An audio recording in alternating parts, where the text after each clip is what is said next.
días, hola a todos. Hoy nos encontramos con un actor al que se le podría, bueno, más que un actor, diría yo, un intérprete o un artista multidisciplinar. Vamos a llamarlo así, porque ha tocado el tema de la interpretación en cine, teatro y televisión, ha tocado el tema de guión, ha tocado el tema de dirección, ha tocado incluso el tema de canción, tengo entendido. Bueno, ahí Te ha ya te tocado contaré. alguna vez, te ha tocado alguna Sí. vez. Y sobre todo es conocido porque bueno, es una referencia para mi generación, una generación nacida en los años 60, bueno, pues que tuvo la suerte de conocerle muy joven, y sobre todo tuvo la suerte de aprender muchísimo de él. Ese es el motivo por el cual hemos decidido traer hoy aquí a Juanjo Puchorbe. Juanjo, bueno, muchas gracias y sobre todo encantado de que estés aquí con nosotros. Bueno, gracias a vosotros. Ahora hablaremos de muchas cosas. Sí, estupendo, estupendo. Bueno, lo primero que quería preguntarte es, estás en este momento en el Teatro Pavón, que es un teatro Sí, que se acaba de recuperar, lo acaba de recuperar Pepe Maya, y estáis arrancando, bueno, estáis terminando, mejor dicho, una función que se llama Ropa Negra, que sale ahora de gira, tengo entendido. sí, ¿Habéis haremos estado? Canarias y después la gira grande, digamos, empezará en septiembre y el año que viene. Muy bien, muy bien. ¿Habéis estado 8 semanas, tengo entendido? Sí, 8 semanas, exactamente. correcto. Terminamos este domingo. Muy bien. El domingo, que es, para la gente que nos escuche, es el día 3 de De marzo. marzo, sí. Correcto. Por si la gente quiere San ir. Medín. Ah, mira, San Medín. Yo creo que Me sí. acordaba No, yo sí, ahora de ese nombre, San Medín, fíjate que gracias. Sí. Medín, nombre muy religioso. Bueno, em, lo que tengo entendido es que en esta obra has de alguna manera vuelto otra vez a aparecer sobre la escena después de 11 años Sí, de la última. digamos, dedicado a otros quehaceres, ¿vale? Sí. Entonces, lo que quería preguntarte, esta función de Roca Negra de Ignasi Vidal, que es el autor y director de la obra y que protagonizas o coprotagonizas con María Damuz, es una obra que te toca muy de cerca, porque al fin y al cabo habla sobre un padre, tú eres padre, como yo, como decía la canción, que habla con una hija de una serie de problemas que no se han resuelto y que parece ser que en una noche se van a resolver. Exactamente, sí. Más o menos, Sí, ¿verdad? sí, sí, sí, porque hay cosas que no se pueden desvelar de la función, pero eso sí. La hija viene a visitar a su padre porque va a despedirse y se cambia de ciudad. Se muda de ciudad y entonces a partir de ahí nace de una discusión entre los dos personajes donde afloran, digamos, cosas que no se habían dicho nunca y bueno, crea, digamos, un vaivén emocional muy grande en los dos personajes, porque lo que se dicen realmente tiene una potencia y una profundidad muy grandes, ¿no? Eso hace que la gente se emocione y nosotros los primeros, porque es una obra que exige mucho y emociona primero a los actores que la hacemos y luego al público, lógicamente. Entonces, cada día nos dicen qué gasto de energía tan tremendo que es la función, porque lo es, ¿eh? Porque hay unos vaivenes emocionales muy grandes, ¿no? Y acabamos cansados, pero muy satisfechos de la función esta. Bueno, yo dice de lo que dices porque la he visto, Sí. la vi la semana pasada y la verdad es que es impresionante, es un trabajo, es un duelo interpretativo en el que francamente María, que es más joven que tú, Sí. en fin, está perfectamente a tu altura. Sí, Hay sí, que no, María es una felicitarla actriz porque, magnífica, sin duda, absolutamente sin magnífica. duda, sin duda. Y creo que con un gran futuro, además. Bueno, confiemos, Ya confiemos. está en los 40 ahora, pero creo que tiene un futuro muy grande. Y, después de 11 años, me imagino que no ha pasado nada. Es decir, tú has vuelto otra vez a los escenarios, no Sí. has notado ninguna diferencia. Bueno, a lo mejor te he leído en alguna entrevista, Bueno. notas una pequeña diferencia de memoria, ¿no? Que te cuesta un Sí, poquito bueno, más. siempre, claro. Es Pero decir, eso, sí, claro, no tiene lo que ver que, con los 11 años, tiene que ver con que vamos cumpliendo años, claro, todos. tiene que ver con la edad. O sea, lo que antes me costaba a lo mejor un día o 2 días o 3 aprenderlo, ahora me cuesta 4. ¿Eh? O sea, esto es así. Pero está Pero bastante bien. sí, yo me acuerdo que el Peer Gynt de Ibsen, que fue la obra que inauguró el Centro Dramático Nacional de Cataluña, que es una función de 4 horas y media que hace el protagonista que no para de hablar en esas 4 horas y media porque es la vida de él, es un parlanchín noruego, un personaje precioso, y que hacíamos una función diaria y a veces jueves y sábado dos, o sea, estaban 9 horas hablando sin parar.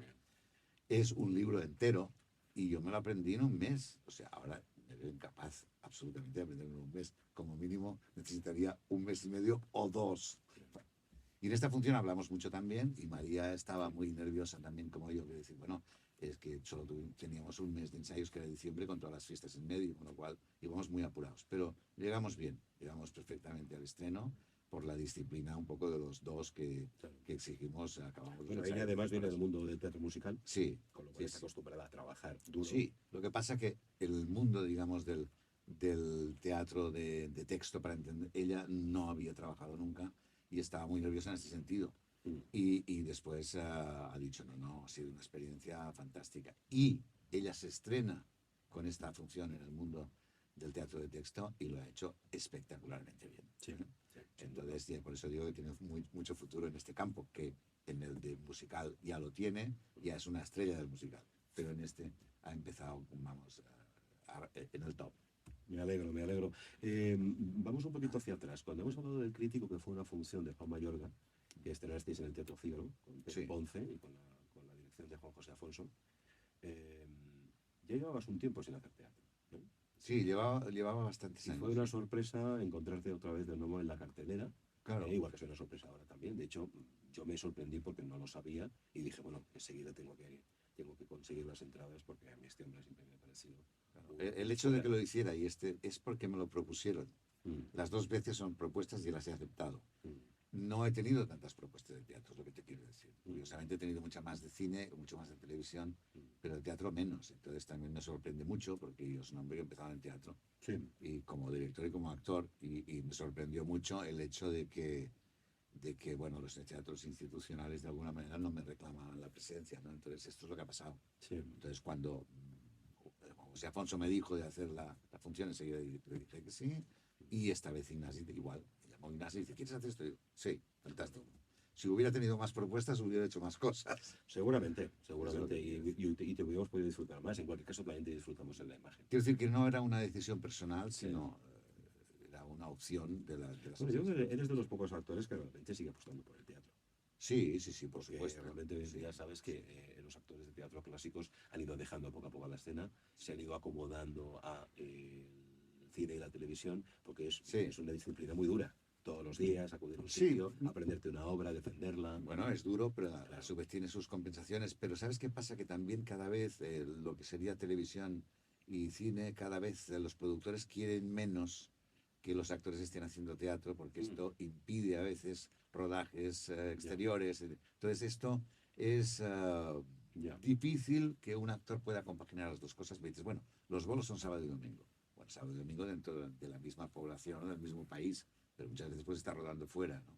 Sí. O, a su vez, tú dices, no, tengo que acabar a las 7 porque tengo teatro.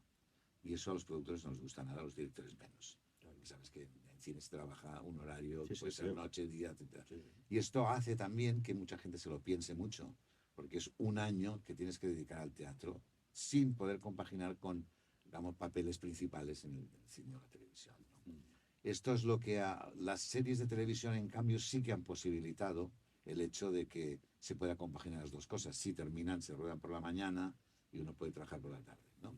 Eso es lo que pasaba antes. Un poco. Entonces, sí. esta compaginación se hace dura con el cine. Mm. Entonces, a veces hay que escoger. Pero sí, hay que escoger si tienes propuestas también. No, pero Es tengo que decir que se puede hacer. Se Es puede hacer las importante. dos cosas. En cualquier caso, el nivel de las producciones de televisión es bastante alto. Sí, por Y de supuesto. hecho has colaborado en dos producciones recientemente. Una no recuerdo, sé que haces un personaje en Antena 3, ahora no me acuerdo del Sí, bueno, título, es Entre Tierras. Entre Tierras, y la Sí, otra, claro. porque no lo he visto, y Sí. el otro sí lo recuerdo perfectamente, porque además disfruté la serie, que es la segunda temporada de Machos Alfa. Sí, bueno, en Machos Alfa es una colaboración, para entendernos, y en Entre Tierras es un personaje principal, protagonista. Entonces, Y estoy muy, muy contento con... ahí tenemos, y ahí la tenemos cadena también, con el, sí, un personaje una potente. forma de Sí. trabajar potente y sobre todo que Un tiene, cacique de no los tiene años 60. nada que ver con, o sea, No, mejor dicho, no tiene nada que desmerecer con lo que se hace en cine. Entonces, no, porque... en ese digamos, sentido, por lo menos el no poder compaginar a veces, por lo que contabas tú, sí, por lo menos se compensa con el poder hacer personajes potentes en televisión. sí. Pero tú fíjate que yo, como llevo ya muchos años en esta profesión, casi 50 o 52 ya, Mm, concretamente, mm, pues yo empecé haciendo muchas series de televisión históricas, o sea, Mariana Pineda, Goya, Servet, Miguel Servet, que eran 8 meses de rodaje en cine. O sea, era cine. Todo lo que se hacía era cine. Entonces se rodaba como en cine, con los travelings de cine, sí, sí. con equipos de cine, y Y se con iba directores de cine. y con directores de cine. Es decir, que Jorge, simplemente iban destinadas a la televisión, un poco como ahora también las Sí. plataformas Netflix, etcétera. Exacto. Después vino el vídeo, de alguna manera, que sustituía algunas grabaciones que se hacían en vídeo con varias cámaras, que facilitaba mucho el rodaje, porque el cine sabías que había que Sí. ir al laboratorio, Sí, poner sí, los sí. escopiones, etcétera, etcétera. Entonces aparecen los monitores, la gente se ve en el monitor, da por buena, que antes da por buena lo que ve, antes había que ir al laboratorio y darlo por bueno, etcétera. Es decir, cambió la manera de rodar precisamente porque la Se grabación de agilizó vídeo mucho, vamos. se agilizó mucho y a su vez se hizo mucho más barata y a su vez se empezó la carrera de decir, bueno, ahora hacemos esta TV movie en 5 semanas, ahora en 4, ahora en 3 y alguna en 2. Yo he hecho alguna TV movie en 2 semanas, que es absolutamente demencial.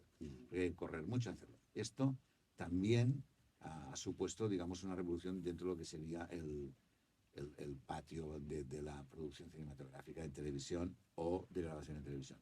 Y en cuanto a los estudios 1, para entendernos, que yo también, ya tengo unos años, empecé haciendo en blanco y negro esto, y después dramáticos y todo Blanco esto, y negro tiene gracia. se trabajaba en otro modelo que era completamente distinto, que era, que tú te acordarás, 3 cámaras de televisión y no había montaje, es decir, que habían cintas de vídeo de 10 minutos, o 15 o 12, no me acuerdo exactamente cuándo era, y entonces, si había algún fallo, había que repetir los 12. El bloque entero. El bloque entero. Sí. O sea, no había montaje, no se podía pegar, Sí, sí, sí. ¿no? Y eso, claro, también era una manera de trabajar muy distinta, ¿no? Porque era radio, digamos, televisión, Sí. Mucha responsabilidad. ensayábamos como en teatro. No confundirse, además. Claro, ensayábamos como si fuera teatro, muy Claro. rápido. Sí, sí. Ensayamos una semana toda la función. En Entonces, Hospitalet se ensayaba, ¿verdad? en Hospitalet, en Miramar Sí. y en los estudios de Ixas Ismendi y etcétera. Entonces, había que hacerlo como teatro y hay muchísimas anécdotas de esa época, claro, porque venía alguien y, por ejemplo, como... bueno, de esas hay muchas que ahora no vamos a entretener, pero alguien que se escribía el texto en la mesa, ¿no? Sí, eso, Por eso, ejemplo. eso lo tengo entendido. Y venía el camarero Y venía el borraba. camarero, borraba, pero de estas cosas pasaban Sí, sí, muchas, sí, ¿no? sí, sí. Y bueno, es una experiencia distinta. Es decir, que no todo es lo mismo durante estos 50 años. Ha habido maneras de trabajar completamente distintas Interesante, dentro del mundo, del mismo mundo de grabaciones, ¿eh? Sí, es interesante también, por otro lado, tocar el tema de cómo se trabajaba con los compañeros, ¿eh? Es decir, la forma de trabajar del actor. Antes te he comentado que me ha gustado mucho una entrevista que hiciste con una persona muy cercana a ti, que se dedica al mundo de la interpretación, pero en este caso concreto no interpretación escénica o actoral, sino interpretación acompañando a políticos o a personalidades que necesitan que les traduzcan los textos. Y entonces ella te pregunta en un momento dado qué importancia le das tú a la voz. Aquí en esta escuela, en Aula 51 y en ERCIA, que es el estudio con el que trabajamos, lo que hacemos es formar a la gente para que aprendan a utilizar la voz. La voz es un instrumento tan importante como el piano, como la guitarra, es un instrumento, al fin y al cabo, que viene adosado. Lo que pasa es que muchos actores consideran que la voz es algo secundario. ¿Por qué? Porque consideran que lo importante es la estructura corporal, lo importante es la imagen. Y la voz es algo que, bueno, de lo que se podría prescindir. Se acercan casi más al mimo que al actor, por decirlo así. Entonces, la pregunta que te hago yo, te la repito de nuevo, es, igual que hizo en su momento esta persona, ¿qué importancia le das tú a la voz en el trabajo del actor? Hombre, mucha, pero total. De alguna manera en el teatro es más importante que en el cine, por supuesto, pero vamos a suponer que en el teatro, en la fila 20, no sé si ves los ojos del actor, pero oyes su voz. Entonces te imaginas los ojos oyendo la voz, ¿eh? Con lo cual, la presencia física, que es muy importante en teatro, ¿eh? La presencia en el escenario, lo que haces tú, cómo te mueves y cómo hablas, generalmente la gente que está más lejos es la que tiene que adivinar tus sentimientos y tus ojos por el volumen y las inflexiones que haces en la voz. Por el tono, la entonación que das, ¿no? Exacto. Y en cambio en cine la gente te ve los ojos de cerca, Sí. muy de cerca, con lo cual la voz tiene importancia, pero secundaria porque los ojos tienen mucha más, sobre todo en los primeros planos, ¿no? Quiero decir, cada una de las disciplinas pone la voz en un rango distinto, pero en cualquiera el común denominador es que la voz es la parte, digamos, más importante del actor, o la parte del cuerpo que se tiene que utilizar más para entendernos en nuestra disciplina, ¿no?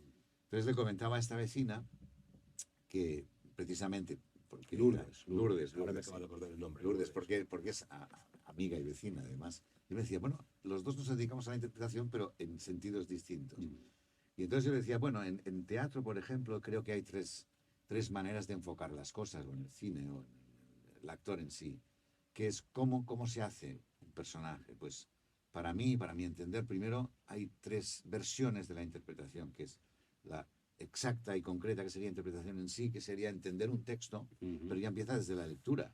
Porque en la lectura misma un texto es una hoja blanca en papel con unos signos de color negro generalmente que están escritos, están puestos encima y que uno los lee y los interpreta y sabe qué sentimiento y puede sentir algo leyendo eso de alguien que murió hace 3000 años. Entonces uno lee el poema de Gilgamesh, que es digamos, el poema épico más antiguo de la humanidad que se conserva, y entonces puede emocionarse como aquella persona que lo escribió a través de unos signos, o sea, porque ellos son manchas en el papel. Entonces, unas manchas tú las interpretas y puedes emocionarte. Esa es la primera interpretación. Entonces, uno puede leer un texto o tiene que leer un texto y tiene que entender lo que pone. Y ese entender es una de las fases de la interpretación más importantes, porque tiene que entender el sentido de su personaje y qué es lo que representa en el conjunto de la obra, y qué es lo que aporta y qué es lo que oculta y qué es lo que tiene.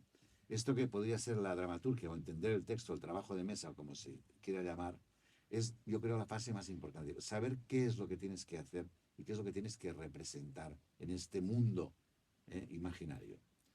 La segunda parte de la interpretación sería la actuación, que es el movimiento en el aire de lo que tú has entendido.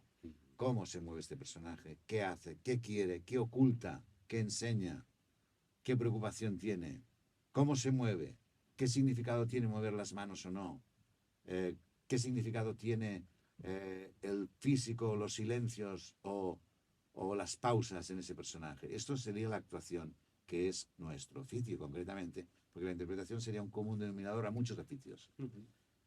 A los científicos también están interpretando las cosas. Pero la actuación es propio de nuestro oficio en sí.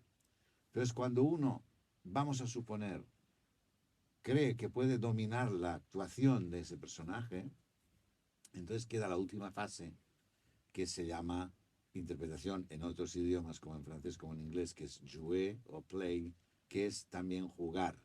¿Jugar qué quiere decir? Quiere decir que ya has entendido las reglas de juego, que ya sabes qué es lo que tienes que hacer. Vamos a poner un futbolista ya ha entendido que no puede tocar la pelota con las manos, que tiene que poner el balón en esa portería, que no puede hacer según que a los otros jugadores, etcétera, etcétera. Eso ya lo ha entendido. Actúa porque él piensa, yo tengo que llevar el balón de aquí, tengo al lado a este compañero, porque tengo esta estrategia para hacer el gol, que eso sería la actuación. Pero después tiene que jugar, que es decir, todo lo improvisado que va a suceder en ese momento, tanto sea cine, teatro como televisión, que forma parte del ambiente, que es la voz, la entonación que te va a decir tu compañero, la respuesta del público, el silencio, la atención, el que cae un foco o que pasa alguna desgracia.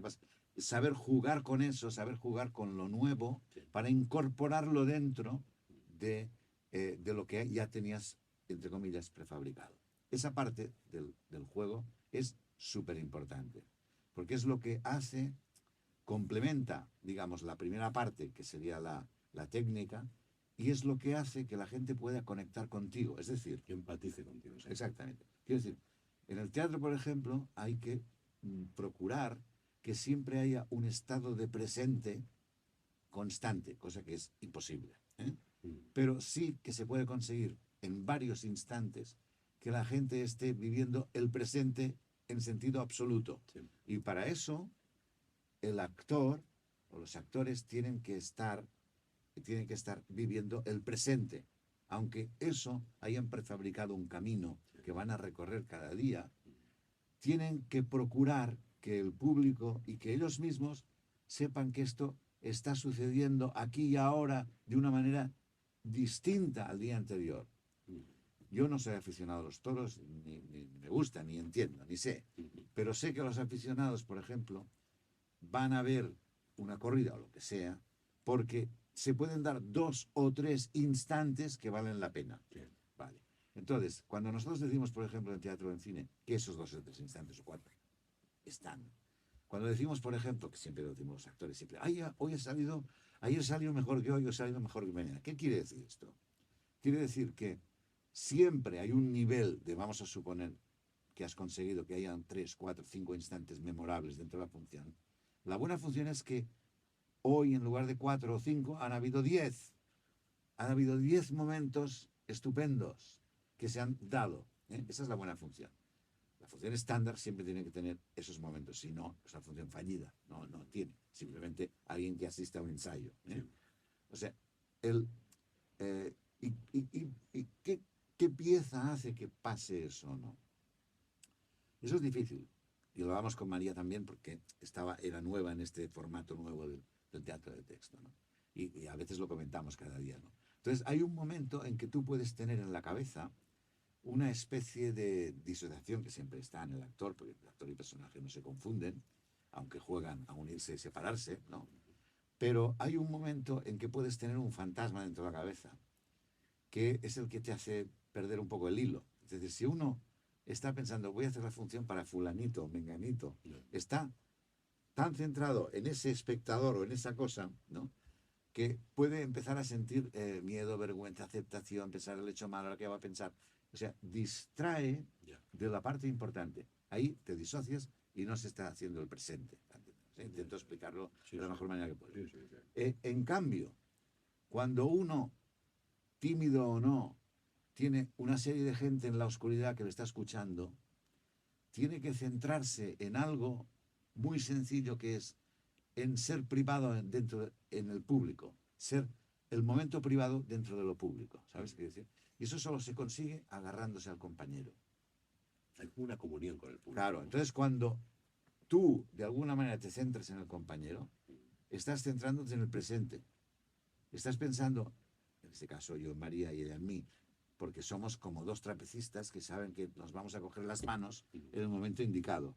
Y si tenemos esta confianza, podemos hacer la pirueta. Está muy bien ese símil, ¿eh? Si no, no lo podemos hacer. Sí. Y sabemos que están ahí. Entonces, muchas veces lo decimos, alguien se equivoca o no pasa algo, no sé qué, ¡pum!, el otro le agarra enseguida las Esto manos. me recuerda un poco a lo que pasa con, por ejemplo, con la orquesta, una orquesta y un piano, una orquesta y un violín, por ejemplo. Sí, Hay un trabajo conjunto también, está el público ahí, entonces el director tiene que estar pendiente del pianista. Es interesante lo que Es dices. decir, lo individual va más allá y ya entras dentro del jugar, que decíamos, que es esta última fase, que es la más importante de todas, que es jugar con el público, con el compañero, con el texto, con todo. Y eso cada día se produce de una manera distinta. Aunque la actuación sea igual, el jugar cada día cambia. Sí, entonces, eso es distinto, claro, eso es lo que hace que la gente vaya a ver un espectáculo, porque sabe que están jugando, sabe que es y que es presente. algo único, además. Claro. Que no está grabado, que está pasando en ese momento, y que no sabemos lo que puede ocurrir. Y que después la impresión, digamos, en el cerebro de un hecho en vivo no tiene nada que ver con el hecho, digamos, grabado. No. Es decir, en la zona del cerebro es distinta. O sea, el sistema límbico, o sea, tienes un sueño, es una ensoñación con los ojos abiertos. Tú estás viviendo un sueño y se aparca en el cerebro en una zona distinta, en la zona límbica completamente distinta de la realidad tridimensional que es el teatro. O sea, tú lo recuerdas con una experiencia absolutamente distinta. Te parece que lo has vivido porque has estado presente, porque está localizado en otro grupo de neuronas distinto. Y además compartes un espacio común, claro. Es como si fuera, bueno, pues una especie de reunión. Quería preguntarte, Adil, un poco de esto, del tema de trabajar el texto durante una serie de días, después entenderlo, por supuesto, ensayarlo y jugarlo. Tú has tenido la experiencia, por eso hemos empezado la entrevista, nombrándote como un intérprete, un artista multidisciplinar. Has trabajado también en doblaje. Sí. Vale. Entonces sabes que el doblaje es una disciplina que consiste en modificar o en trasladar un idioma, o sea, trasladar un texto de un idioma a otro. Entonces ahí no tienes la capacidad de poder haber leído antes el texto, de poderlo haber trabajado antes. Entonces, ¿cómo te enfrentas, por ejemplo, tú, o si tienes, por ejemplo, que, como has hecho también en radio, haciendo radioteatros, o lo que ahora se llaman ficciones sonoras? Es decir, ¿cómo se enfrenta a un actor, que es un poco lo que trabajamos en la escuela también, cómo se enfrenta a un actor que no ha visto previamente la obra, que no ha trabajado previamente la obra y que la tiene que leer casi a primera vista, aunque se haya hecho un ensayo, pero un ensayo corto? Hombre, es un trabajo difícil, quiere decir que hay que leer. Fundamentalmente, los actores tenemos que leer en voz alta, siempre, privadamente. Leer mucho también es importante, Eso ayuda, pero en sí. voz alta es importante para el actor, porque leyendo un texto de primera mano, tú tienes que hacer las inflexiones de primera mano, por primera Sí, vez. sí, sí, sí, sí. Entonces, eso es un enorme ejercicio para un actor y absolutamente imprescindible, diría yo. En el momento que tú te has acostumbrado a leer, digamos, en voz alta de primera instancia y hacerlo comprensible, incluso entonarlo, incluso emocionarte, si llegas a esto, tienes medio ganado, porque entonces leyéndolo 2 o 3 veces ya, digamos, tienes la experiencia con la primera vez, la segunda afinas más, la tercera. Por tanto, siempre alguien tiene que venir preparado de casa por saber leer en voz ¿Y alta. quién os enseña a hacer eso? Uno mismo. Uno mismo, evidentemente, te pueden enseñar a leer en voz alta y hacer las pasos, pero me refiero que la práctica la tienes que hacer tú. Después el doblaje, no solamente tienes que leer un texto y retenerlo, que esto también es difícil retenerlo porque los nervios generalmente son muy traicioneros, Mm. sino que tienes que saber comprender el ritmo del personaje y tienes que, uh, bueno, esto lo sabréis vosotros más que yo, pero tienes que aceptar el ritmo y encajar en ese ritmo, Exacto. en ese ritmo. En el mismo ritmo tienes que encajar otras palabras. Quiero decir que no creas nada, que sino simplemente te pones al servicio de alguien. Exactamente. Entonces también tienes que observar al personaje, porque muchas veces, digamos, el personaje está temeroso y a lo mejor tú lo estás haciendo muy valiente, ¿no? Que y dices, no, hombre, no, él tiene miedo. O sea, Claro. tienes que transmitir que ese personaje tiene miedo en ese momento, ¿no? No que es el mil hombres, ¿no? Tiene miedo. Entonces, esa última cosa, que es la interpretación del personaje, tienes que entenderlo. Y muchas veces no hemos tenido la posibilidad de ver la película y entonces no sabes. Entonces el director de doblaje tiene que decir, este personaje es así, y así, y así. Entonces darte unas pautas para saber qué es lo que tienes que hacer, ¿no? Para saber dónde está la interpretación del personaje. Otra es que cada actor en pantalla tiene unas maneras de hacer completamente distintas. Yo, por ejemplo, he tenido la suerte de doblar a Depardieu, por ejemplo, o a Bruce Willis, o a Malkovich, por ejemplo, y cada actor es diferente, construye unas maneras de hacer diferentes, hace unas entonaciones diferentes. Malkovich es muy melifluo, no hace puntos finales, hace cosas así. Entonces yo quise hacer lo mismo, hice lo mismo. Pero dice, él hace esto y es su singularidad, no lo quise poner en común. Quiero hacer lo que, ¿no? Pero Depardieu, por ejemplo, hace muchas caquitas que decimos nosotros, abre la boca, cierra, no sé qué. Mucho Entonces, gestito. mucho gestito. Entonces, es difícil porque tienes que estar muy atento Sí, para es el gestito. complicado. Entonces tienes que seguir los ojos más que la boca, porque a ver qué va a hacer el gestito. Y en cambio, hay actores ingleses, americanos, como Bruce Willis, etcétera, o ingleses sobre todo, que prácticamente los ojos están, digamos, o sea, prácticamente mueven solo la boca para entenderlos. Entonces, eso es distinto, ¿no? Como Gilwood, etcétera. Entonces tienes que estar muy, muy, muy atento porque trabajan mucho con la voz.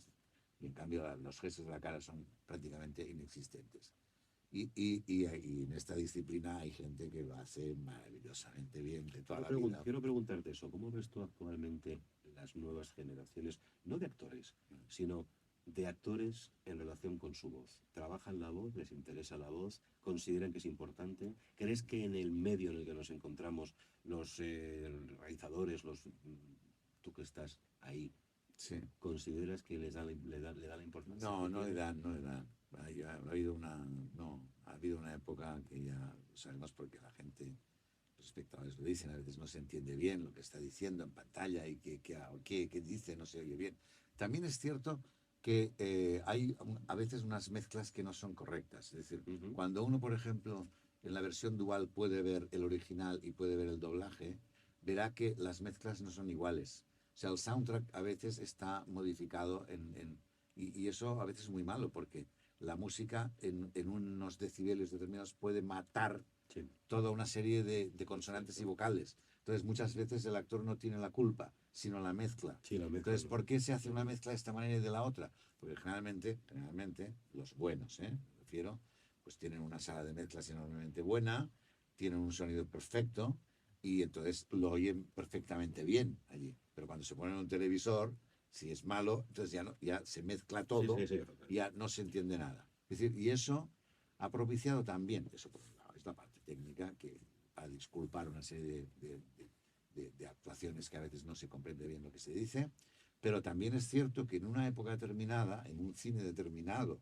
sobre todo en los años 80 y todo esto, no se daba importancia. Un cine que tú conociste bien, además. Sí, Después trabajaste, sí, eso sí me gustaría introducirlo, trabajaste con los más grandes. Trabajaste sí, con Bódalo, trabajaste con Marsillac, trabajaste con Agustín González, sí, en fin, con todos, prácticamente, con todos, todos. Angelat, con todos, sí, Y con claro, todos. es que Con es todos, una generación anterior a la tuya, además, sí, una forma distinta de sí. trabajar y sobre todo una manera de aprender, ¿no?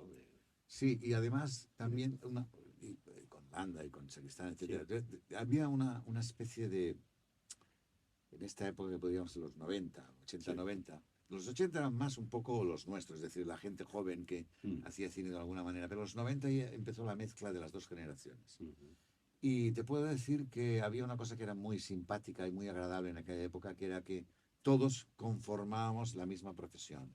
Es decir, los mayores y los grandes con los jóvenes cenábamos cada día o comíamos cada día, convivíamos. Éramos aceptados, tanto en teatro, como en cine, como en televisión, como parte de la familia.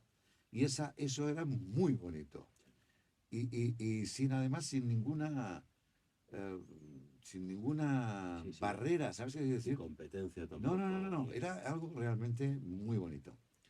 En un momento también creo que se rompió y el individualismo ganó. Y hoy en Y día no, no hay tanta cercanía, no hay no. tanta unión. No son los compañeros de trabajo, estás simpático con ellos contigo, tal, pero no hay ninguna relación familiar. Sí, Es más importante el éxito individual que no el colectivo. Y en esa época, quizás, porque éramos hijos del teatro, porque había muchas reuniones en los cafés literarios, sí, etcétera, etcétera, sí. ¿no? Me acuerdo que Juan Diego y Chanove y Bandera se pasaban todo el día en la barra, quiero decirte, en el mismo sitio, hablando y hablando y hablando. Para decir un ejemplo foráneo al Sí, mío. sí, sí, Pero sí. te quiero decir que de alguna manera todos éramos como una peña de gente de la farándula, ¿sabes? Que decir, sin divisiones de clase ni de nada. Y eso ya no existe, ya no existe. Qué pena. Y tampoco esos sitios donde se encontraba gente, no. De alguna manera se, existen algunas zonas, por ejemplo, teatro de barrio, no sé qué, o sea, en algunos lugares, pero se ha roto un poco este sentido comunal, un poco familiar de las Sí, profesiones. Es una me lástima. imagino que también las formas de enfocar la vida, Bueno, porque hay que ganarse la vida ahora las de una ideologías manera. políticas, la forma de ver eso también influye un Y poco. también porque hay que ganarse la vida de una manera muy distinta antes, por ejemplo. Ahora es muy difícil vivir de esto, Sí. cada vez más, cada vez más. Pues también es cierto, Y antes era más hay algo fácil. curioso. Tú lo has hecho, por ejemplo, pero mucha gente de tu generación e incluso gente que viene después se muestra un poco reacia a hacerlo, ¿no? Y es salir un poco de la zona del teatro, el cine y la televisión y enfocarlo más hacia el mundo de la voz, por ejemplo. Hay un montón de sectores dentro de la voz, como por ejemplo el mundo de los videojuegos, el mundo de los documentales, todo Sí, lo que tiene que ver con las locuciones, que sin embargo, antes me habías hablado, por ejemplo, de que habías trabajado en radioteatro, por ejemplo. sí, Eso hoy en día se empieza a ver en ficción sonora, pero no vemos que la gente haga doblaje, por ejemplo, como pasaba antes. sí, Muchos actores de teatro se dedicaban al doblaje, por sí, ejemplo, Julio claro. Núñez, Antonio Sí, Medina, Felipe César Peña, Esteban, Felipe Peña, efectivamente, Ángela también. sí, Claro, eso se ve menos hoy en día. Entonces, claro, eso tampoco ayuda mucho a que la gente pueda trabajar, porque realmente hay pocos trabajos, hay pocos montajes, hay pocas películas, y claro, hay mucho paro, hay un 97% de sí, paro en esta no, profesión. sí, sí, Entonces, claro, tampoco se entiende muy bien. Bueno, hay mucha más gente Sí, y hay también reclamos de éxito. Es decir, que para simplificarlo de alguna manera, yo creo que estamos en una época del capitalismo enragé, ¿no? mm, Entonces, de alguna manera, el éxito individual es importante y hay reclamos importantes. Es decir, la gente joven también está reclamada por decir, fulanito tiene mucho éxito. sí, bueno, aquí Y yo, tenemos en los móviles una cosa llamada redes sociales y sobre todo la claro, palabra maldita, seguidores. sí, sí, Los claro. seguidores son los que determinan que tú obtengas un papel o no, ¿no? Porque te conocen más. Sí, esto se ha hecho, productores han estado atentos a los Sorprendente, ¿eh? seguidores, sí, pero después no da resultados esto, Mm. ¿eh? No da resultados porque da igual. O sea, los seguidores pueden ser seguidores, pero generalmente no ocupan las butacas de Exacto, no ningún son cine ni ningún espectadores. teatro. No Es son importante espectadores. decir eso. No, no son Es espectadores. importante. No, eso es importante porque lo saben también los, los, eh, digamos, directores de prensa, los que Mm, llevan la prensa, saben perfectamente que eso no es cierto. mm. Que dicen, no, no, no trae ningún espectador. Sí, pero sin embargo mucha gente lo Ningún- dice, ¿eh? En las entrevistas, en los photocalls, de repente, es que si no tienes seguidores... Quería preguntarte otra cosa también un poco al hilo del tema de la locución. Hay un género que ahora acaban de descubrir, lleva muchos años funcionando, lo que pasa es que no era de dominio público, solo lo trabajaban los invidentes, los ciegos de antes, que es el mundo del audiolibro. Sí. ¿Lo conoces? No, no lo conozco, sé que existe, Sí. pero no he trabajado en él, digamos. Las locuciones de radio que te decía que se hacían no de las radiadas, pero eran propiedad para entendernos de la radio pública. ¿Cómo lo ves? ¿Qué te parece? A mí me parece muy bien. Sí, sí, muy bien, porque hay gente que dice que lo escucha, por ejemplo, yendo al trabajo. No tiene tiempo de leer, en cambio tiene de escuchar, por ¿Es un ejemplo. género que tú, por ejemplo, utilizarías? Sí, sí, sí, me parece estupendo. Sí, sí, sí. Yo lo escucho sobre todo en inglés, o en francés, o en italiano, porque son los idiomas que más o menos conozco y que en los que he trabajado, y entonces me sirve mucho también para aprender el idioma, ¿no? Claro. Escuchar Claro. grandes novelas, digamos, radiadas Sí. por voces interesantes y actores de otros países, ¿no? Aquí no lo he hecho porque prefiero leer que escuchar, pero te quiero decir, no conduzco en el coche y no voy a trabajo en coche. Claro. Si fuera a trabajo en coche, Sí, quizá seguramente lo harías. lo haría, ¿no? En cualquier caso, por concluir la entrevista, no queremos abusar más de ti. Ojalá pronto te podemos escuchar en algún audiolibro. Bueno, eso ya depende de ti. No, hombre, si dependiera de mí te puedo asegurar que no habría ningún problema, pero ojalá Amazon o Storytel o Penguin, cuando escuchen esta entrevista, lo tengan en consideración. No solo en tu caso, sino en el caso de actores de tu Sí, generación, de e incluso muchísimos actores actores. anteriores, Sí. que creo que pueden aportar muchísima riqueza. Por desgracia, lo que estamos viendo es que no escuchamos ni a Carmen Maura, ni a Marisa Paredes, ni escuchamos tampoco a Fiola Faltoiano, ni escuchamos a Miguel Trayán. Sí. Es decir, creo que sería interesante ir abriendo un poco el abanico. Sí, yo De creo que sería muy posibilidades. interesante. Y sobre todo conocer voces. Los alumnos, por ejemplo, Sí. no conocen muchas veces voces porque tampoco es fácil acceder al material. Claro, y es curioso eso, porque la gente se fija mucho en la voz y a veces te dice, no te he conocido por la voz. Claro. Claro, pero uno a sí mismo no se reconoce, normalmente, pero Sí. poco. Pero dices, ¿por qué me reconocen por la voz? Hombre, la voz al fin y al cabo es un instrumento. Es un No, por instrumento y supuesto. nosotros oímos música todo el día, la gente joven oye música, pero en fin, confío. Bueno, Juanjo, muchísimas gracias Bueno, por la vosotros- paciencia. No, hombre, Y sobre paciencia todo, no. Sí, encantado de poder explicar muchas cosas. gracias sobre todo por haberte prestado, que yo sé que ha sido complicado porque sé que estás muy liado. La semana esta está siendo una semana complicada porque termináis la obra Sí, y porque ya sí. arrancáis la semana que viene Sí. con la gira. Eh, Espero que tengamos ocasión de volver a vernos. Espero que sí. y que no esperemos 40 años No, no, no. para volver a vernos. Porque, por cierto, hace 40 años que hicimos una entrevista. Habría que Sí. poner la música ahora del tango Volver. Sí. Con Con las voces cambiadas que teníamos antes. Bueno, no nos ha cambiado mucho las voces, ¿No? no te creas, ¿eh? Lo que ha cambiado es el uso de ellas, eso sí. Eso sí. Por lo menos el mío sí, el mío ha mejorado un poquito, porque en aquella entrevista del Teatro Condal hace muchísimos años, la verdad es que no me reconozco, francamente. A ti sí te reconozco, pero Bueno. yo no me reconozco. Muchas gracias, Juanjo. Gracias a ti. Un placer.